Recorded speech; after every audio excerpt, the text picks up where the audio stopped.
follow my page or whatever, to see who I mentioned that wasn't, entertainers or athletes, somebody who's on the television. And I named all the people I contributed to me being me. There was numerous people. Bandela was one of them. He was the first person that made it cool for you to criticize yourself, right? Oh. You come in, you got to give yourself criticism. I was, wait a minute, what?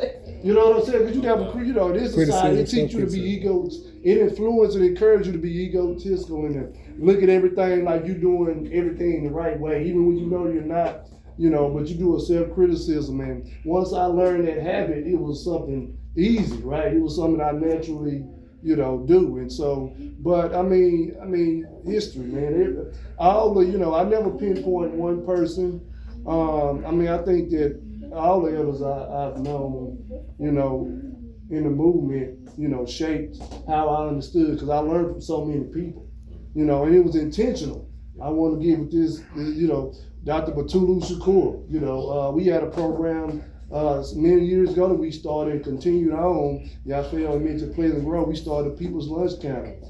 Of course, Sister Saida inspired, but Dr. Batulu Shakur, he was a mentor in that. He encouraged us to move a certain way and use health education as a part of the struggle, right? Just like they did with the Lincoln Detox Center, between, him and the Young Lords, and others that were involved, in New York, Baba Bilal Sunni Ali,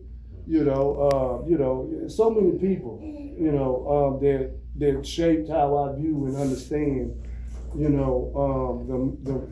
revolutionary struggle in the world. Yeah. And so it's too many people to say who shaped it. Like I say, Bandela was one. I saw him the most, him and some of the local elders, and that's one thing I am grateful for, is that we had apprenticeship. And I think some of the younger people in the movement today, activists and organizers, I think they,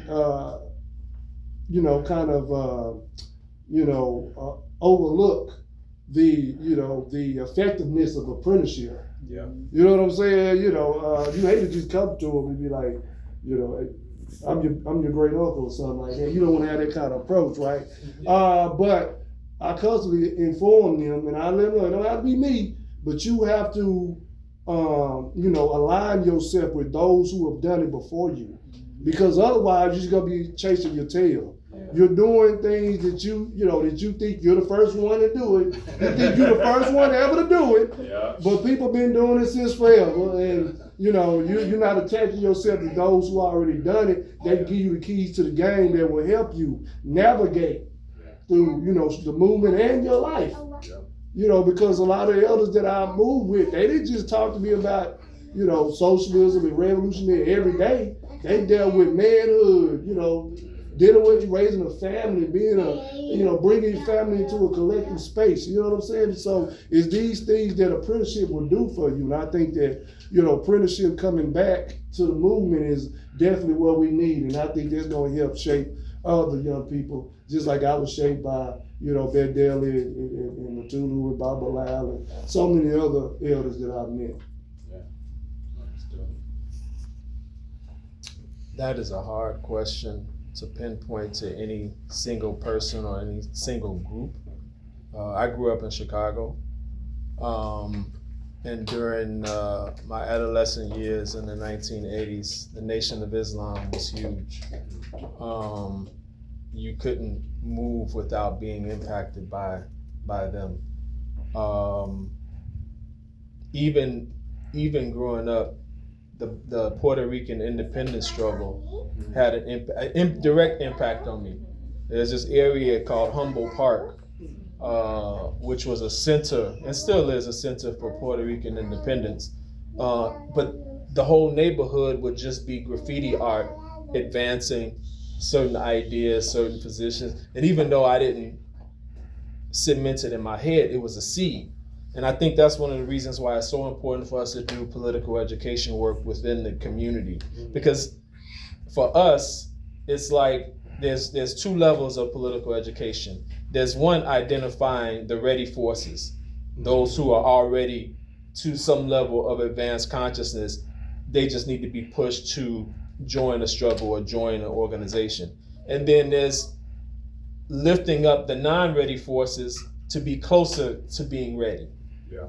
And those seeds may take 20 years to blossom or more. But it has to be done. So, but even in an organized sense, I joined the APRP as a 19-year-old at Jackson State University. And one of the things that pushed me over was in 1992, and I'm dating myself, the indigenous people of this land was protesting the 500-year anniversary celebration of the Columbus discovery. And there was someone, I think his name was Mike Haney of the American Indian Movement, that actually spoke in Jackson. Again, it so many of these. I had a liberation theology teacher that was dispelling the whole.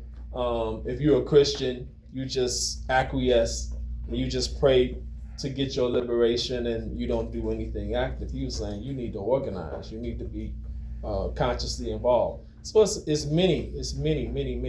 And of course, within our organization, we study many ideologues from Mao to Lenin, but we start with our own ideologues.